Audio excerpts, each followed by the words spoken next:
Yeah, good. How are you? All right. How are you? Yeah, good, good. Just enjoying my morning. All right. That's good to hear, man. That's good to hear. I am honored to be here with you. Thank you so much. You're more than welcome. Nice t-shirt. Thank you. My favorite record from Def Leppard. Man, your music has done so much for so many people, myself included. I cannot tell you how inspirational you have been in my life, and it's just I post when I'm talking to somebody and I try to promote what they're doing, and I did that with yourself, and the post just blew up. I mean, it Oh, absolutely blew up with all this inspirational uh, stories of how you've impacted people's lives. And I said, this is a guy that has done so much in so many different ways. And we love you and appreciate you, my friend. well, I'm very fortunate that I'm in a position where I can brighten people's lives. I know I'm not going to be doing this forever, and it doesn't take very much effort for me to make somebody's day. It's interesting. People who come up to me and they'll say, "I hope I'm not bothering you," my line is, it's when people stop asking that's really that's really going to bother me. So here we are. And I don't think that's ever going to happen for you. uh, Cool. I will try to give you a short introduction, but like I say, I'm just scratching the surface here, and you definitely don't need an introduction, but we're going to try it. I am here with the Thunder God, Rick Allen, of course, from Def Leppard. He has sold over 100 million records as part of Def Leppard, and hundreds of awards, of course, inducted into the Rock and Roll Hall of Fame. But Rick is also a mixed media fine artist and philanthropist. And that's a lot of what we're going to talk about today. He's teamed with Wentworth Galleries to present a new collection called Wings of Hope 2021. And there's a couple of shows coming up on July 10th and 11th at the Hard Rock Hotel and Casino in Atlantic City and King of Prussia Mall in King of Prussia, Pennsylvania. And Rick, again, I can't thank you enough for taking the time. What a beautiful introduction, man. Thank you. It's interesting when you see it all laid out like that. It's like, Uh, oh, man, how did I find time to do all that? it's crazy. I look at it, 100 million records. Now, I mean, do you ever does that really impact? I mean, do you really get the impact of that? That's more than just about anybody that's ever played a note. No, Uh, it's, it, it's, it's crazy. I mean, that sort of diamond award, the double diamond award that we got, where yeah. we Pyromania and Hysteria selling over 10 million copies back to back. That was huge. That was a big deal. I don't think there are many bands on the planet that have actually done that. So I feel like I'm in a very exclusive club. You are, my friend. And the great thing about those two in particular, uh, they're two completely different situations, right? You had two arms for one, for one album, and only one for the next, and they aren't that far apart, which is just astonishing. You've done the impossible. I remember being a fan at that time and saying, my band is over. I'm never going to get another note from this band. Obviously, you can't play drums with one arm. And then what, three and a half years maybe later, here we are with an album just as great, just as beautiful, just as well done. It's just it's crazy. It really it's It is. It's pretty amazing, the fact that we were able to do that. I think the guy that was really instrumental in helping us was Mutt Lang.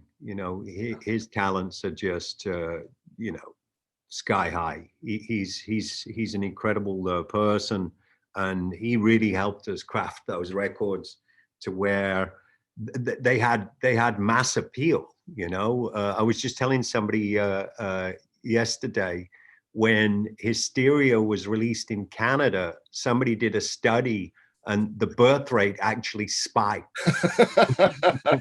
Now that's an accomplishment right there. I know. I love it. That's great. Yeah, Mutt Lange, and to his credit, of course, so many records, so many classic records, and I believe he brought in Thomas Dolby for the Pyromania record, right? Do you have any memories of that one? Yes, he did. Booker T. Boffin is actually, yeah, that's actually Thomas Dolby. Yeah. I think at the time, Thomas didn't necessarily want the association, but I'm sure years later he was like, "Wow, I should have just stuck my name on there." But he was a really good friend of Mutt, and he came in, and I think he came up with some really cool parts. Really cool guy. I've always been a fan of his music, Yeah. So he was great. He was great. He was a good sport for coming in and doing it. Yeah, because it's quite a bit of a different direction for him. And so that collaboration was pretty interesting. Yeah. But tell me about this art collection now. We've got Wings of Hope 2021. And of course, most of us have seen your work in the past. What will we see in this new collection? I've been busy with more Legends pieces. The one that got a lot of attention was the Eddie Van Halen. Yeah. You may have heard the story, but I as a kid, I remember 1978. My friend who lived up the street, Mark, he called me and he says, "I need you to come around and listen to this record." So I went around to his place, and he played me Van Halen 1 for the first time, and I was completely blown away. I'd never heard anything like it. I'd never heard anybody play guitar like that. Yeah.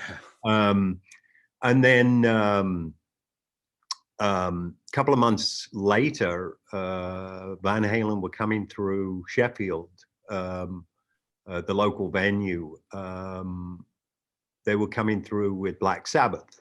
Mm-hmm. And they were opening for Black Sabbath. But honestly, I think Van Halen owned that show. Yeah. I mean, they were so hungry and just, so on. And they were all such fantastic showmen. I just went away from that going, wow, I don't know who's going to follow that. That is just incredible. Wow. And then I moved to the States. I settled in the States in 1991. My neighbor happened to be Steve Lukather from Toto. Mm-hmm. And he called me one night and he said, we're having a get together. Come and meet us. I want to introduce you a really good friend of mine, a guy called Eddie Van Halen. And I was like, whoa. So I went and met up, and obviously I was really starstruck. But one of the things that struck me was that Eddie was extremely humble, and you would never realize that he did what he did for a living. Very unassuming. So that really impressed me about the guy, and what better way to pay homage to him and his family than to sit down and do a painting. And I did 2 of them, and I think both of them were sold before I even finished them. Wow. Yeah, it was. I mean, Van Halen, they have a massive following.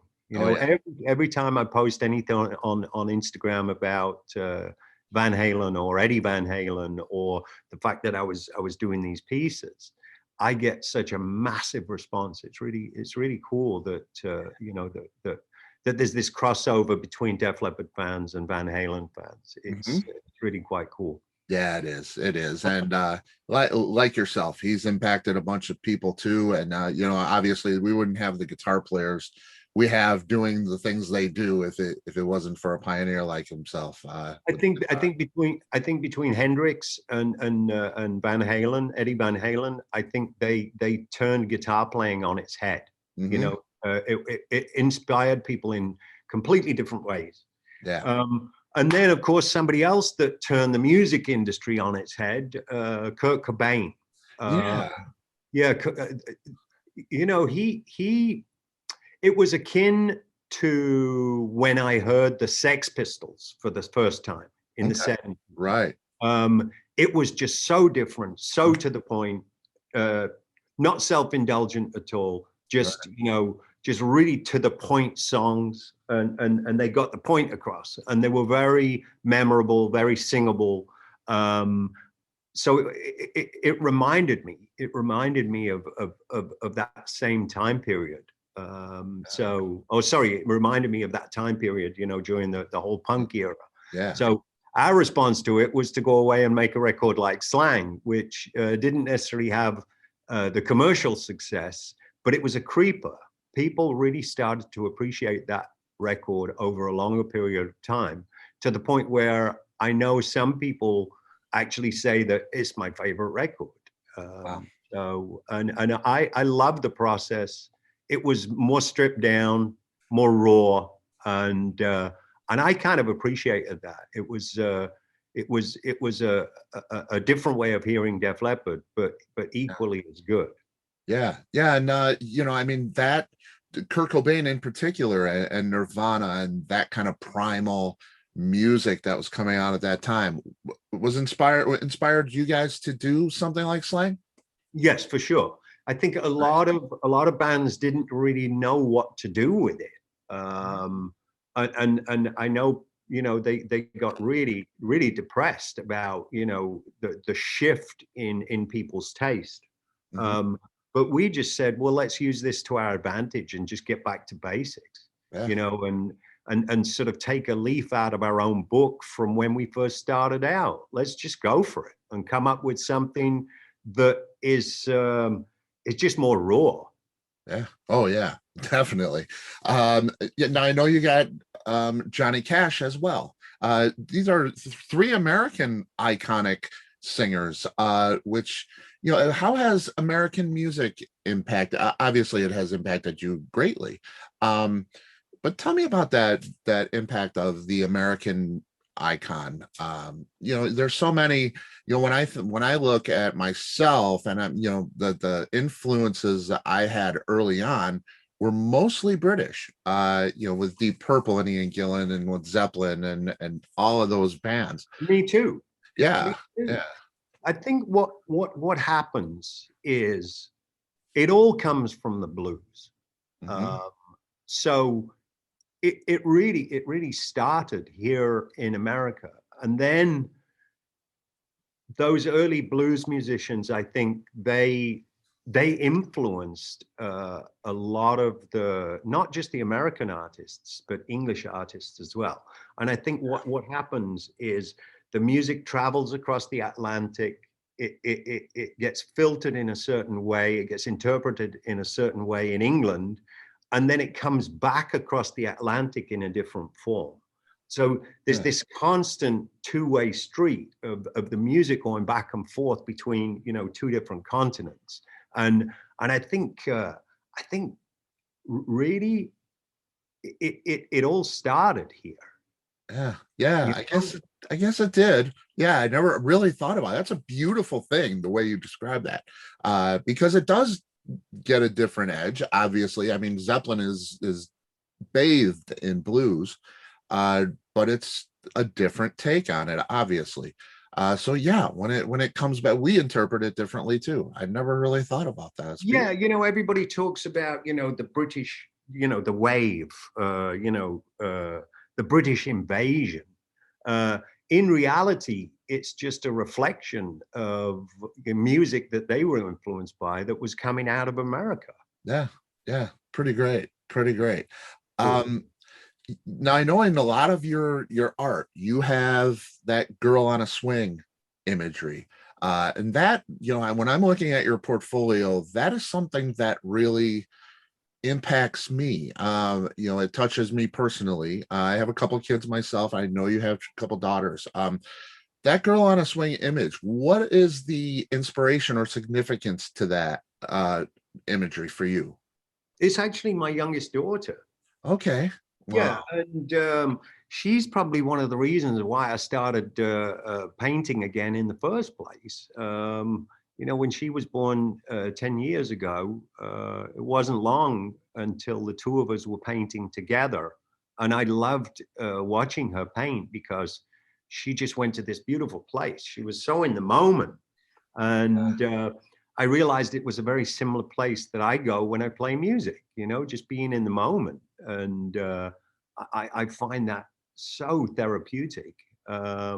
So I just kind of got the bug. One of my first real attempts at the Legends series was Steve Clark, and that was really cool because my mother, she keeps in touch with Beryl, with Steve's mom. So I sent a picture of it to my mum when I completed it, and she sent a picture to Beryl, and Beryl gave me the biggest compliment ever. She said, "Well, I think Rick really captured Steve's essence," and that really inspired me to keep going with the Legend series and just digging into all these.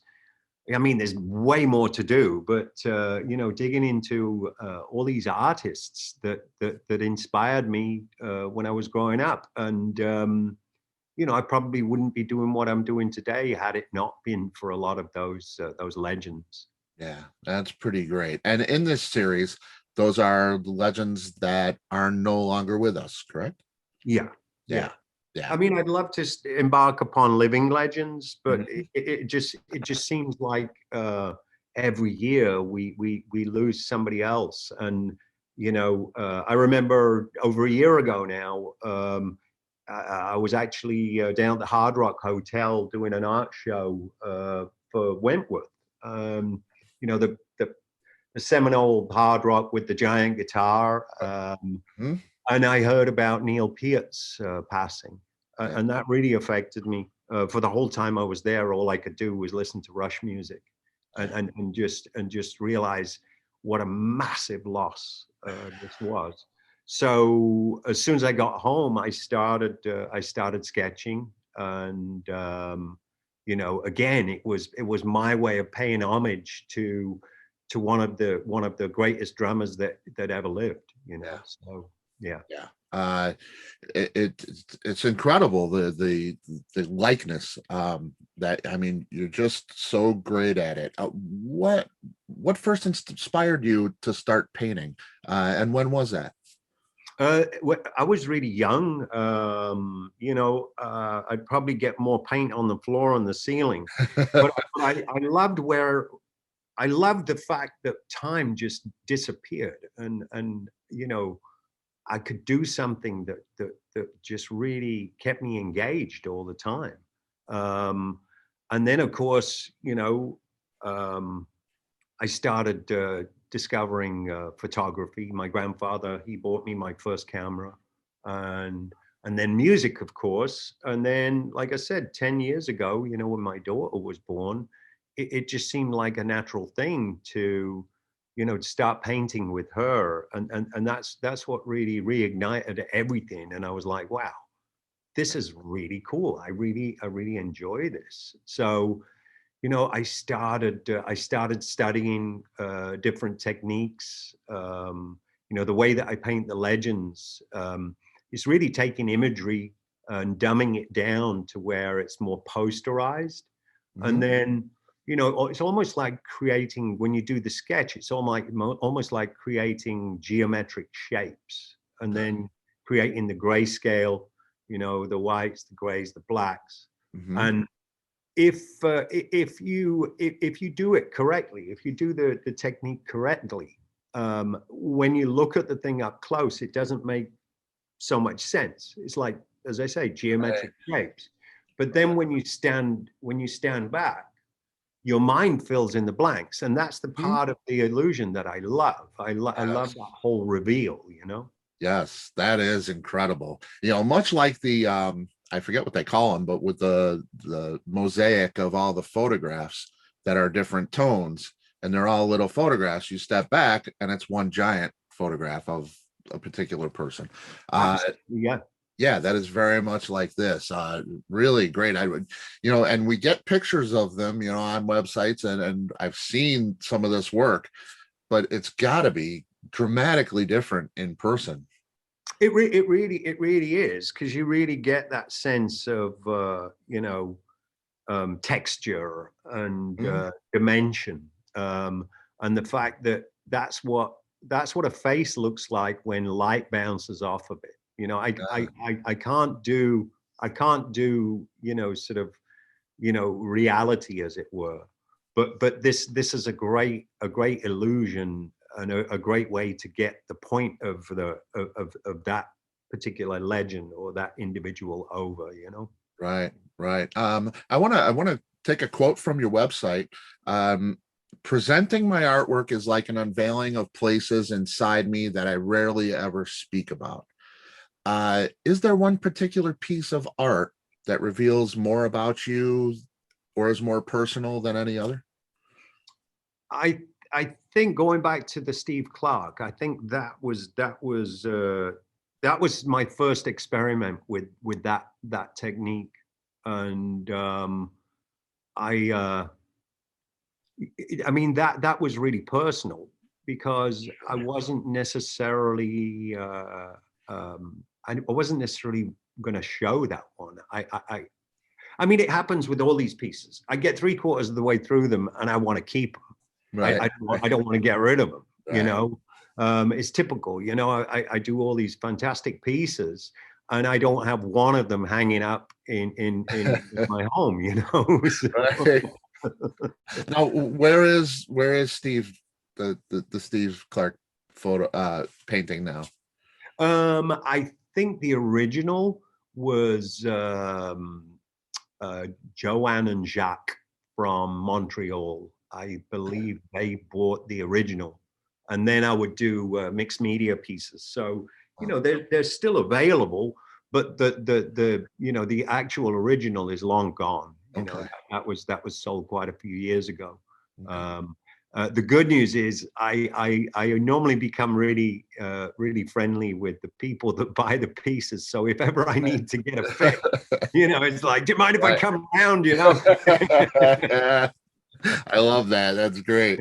Um, uh, is there, you mentioned Steve is as in the art, meaning so much to you, of course. Is there a song that is closest to your heart that you really hold close? Yes. I love the song Hysteria.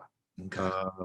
My understanding of Hysteria is the whole notion of being in love with a higher power, with something that's bigger than yourself. And everybody sort of, the double entendre, the being in love with a person, or whether it's a woman or a guy or whatever. Um, but the whole notion of that is being in love with something bigger than yourself. Yeah, and that's beautiful. And you've put that to great use and great work with Raven Drum Foundation, of For course. sure, for And sure. so many organizations that have looked into the wild horse rescue, which is a beautiful thing. With this, you have a portion of the sales going to Project Resiliency. That's right. Tell us a little bit about that. Well, in 2006, when I visited Walter Reed, prior to that, Raven Drum existed. That had existed since 2002, um, and we work with many other different parts of the population. I visited Walter Reed Army Medical in the DC area, and I was really moved by that. It was I saw a lot of suffering, and I saw a lot of my own traits, um, uh, triggers, things that would set up my PTSD in them, and I held it together. When I got back to the hotel, I called my wife and I said, we really have to refocus. We have to do something for our wounded warriors. Yeah. And That's when we started Project Resiliency. And it's been going strong ever since. It's great to be of service, and just yeah. I'm amazed that, you know, they look up to me so much.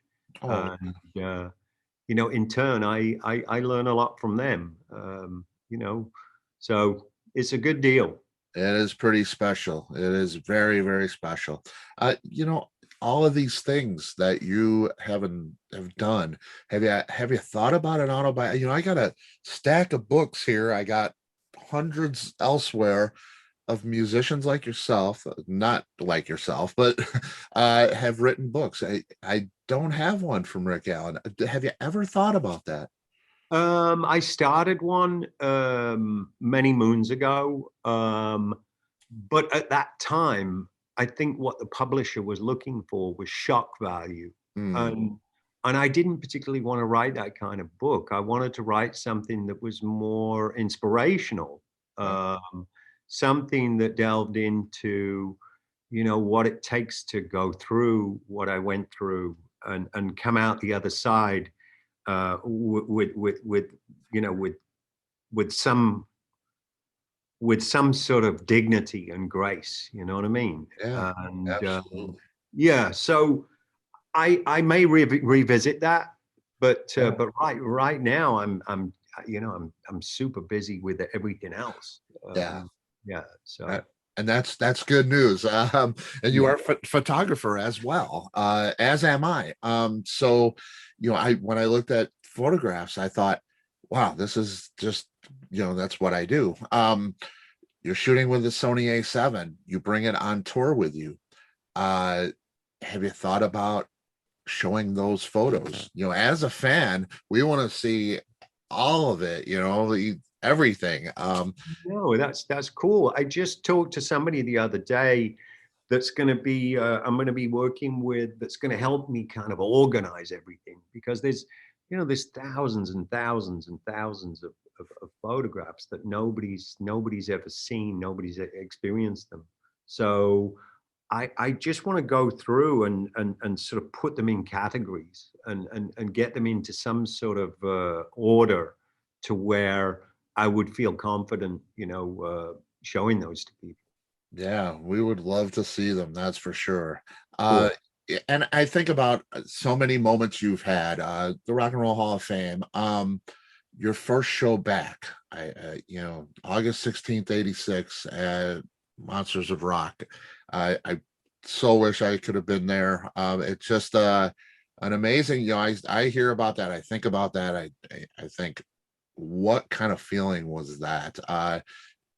A proudest moment for you, would that be fair to say that that would be the proudest moment for you? Yeah, it was pretty amazing because I was quite afraid of how people would respond, you know, to me being up there on stage, and it became really obvious very early on. You know, leading up to that show, all the smaller shows that we did in Southern Ireland, and then finally culminating in this giant event, you know. Um, I just felt this wave of support coming towards me, and it felt like coming home. You know, it was really cool. You know, before the show, I'm talking to Joe, and he said, I'm not going to say anything. I'm just going to, you know, just treat it like another show. You know, let's Yeah, just, you know, let's just get through this, and it'll be great." And it became really obvious partway through the show that the audience really wanted to hear something from Joe. yeah, And I thought the way that Joe introduced me and the way that whole thing went down, it was so natural, and it just gave me the confidence to want to continue. And you know, what a moment in time. right now, I, you know, I it's there, I just can't hold it, you know. It's that, I just thinking about that moment is, oh, it's just so emotional. Wow. It's just crazy. um Tell me, you know, I know you've thought about this, and you know, this is the question you probably answered a million times, but if you could go back to December 31st, 1984, and not get in that car and end the day with both arms. Would you do that? Wow, that's a complex one. Yeah, I think it's true what they say about, you know, if it doesn't kill you, it makes you stronger. And not necessarily at the time or even thereafter. But now it's actually become what I would consider to be a huge blessing in my life because I went through the experience and I came out the other side different, yes, damaged, yes, but as you said in the beginning, you know, I've had this opportunity to inspire so many other people through that experience. So um, it, I'm not sure I would do anything differently. Yeah, and that's just so incredible. It's so incredible. What you think is so tragic and such a bad situation. You've made a wonderful, wonderful thing from it. It's you've touched so many people and so many people that can relate with losing a limb or PTSD. And you've changed so many lives, and it's just there's no way to even. And you know, the off-duty cop and the nurse that helped you Yeah. wouldn't have met each other if it wasn't No, I for know. that, right? What a beautiful love story, eh? That's crazy. I know. I mean, the amount of time I've met angels on earth, and they embodied that. You know, it was. I think without them, I probably wouldn't have made it. You know. Yeah, and they ended up married, didn't they? Yep. Yeah. Wow. And Roger and that's Eileen. Yeah, yeah. No, it's great. I love that part of the story. it's just incredible. Just incredible. Rick Allen, I cannot, I just want to hug you so bad through this. You know, I cannot wait to see you. I wish I could be there for these showings. You know, of course, July 10th at Hard Rock Hotel in Atlantic City, Yeah. and July 11th in King of Prussia Mall in King of Prussia, Pennsylvania, in person, showing that work. Rick, thank you so, so much. You've done so much for my life and so much for millions of other people. And you continue to do so. And we love you for it, my friend. That's very cool. I really appreciate that. And if ever you get a chance to come and say hello, please do. I sure will. I sure will. I can't wait to do it. Rick, thank you so much. Take Enjoy care. your day. Thank All you. right, thanks, man. Bye bye. Bye bye.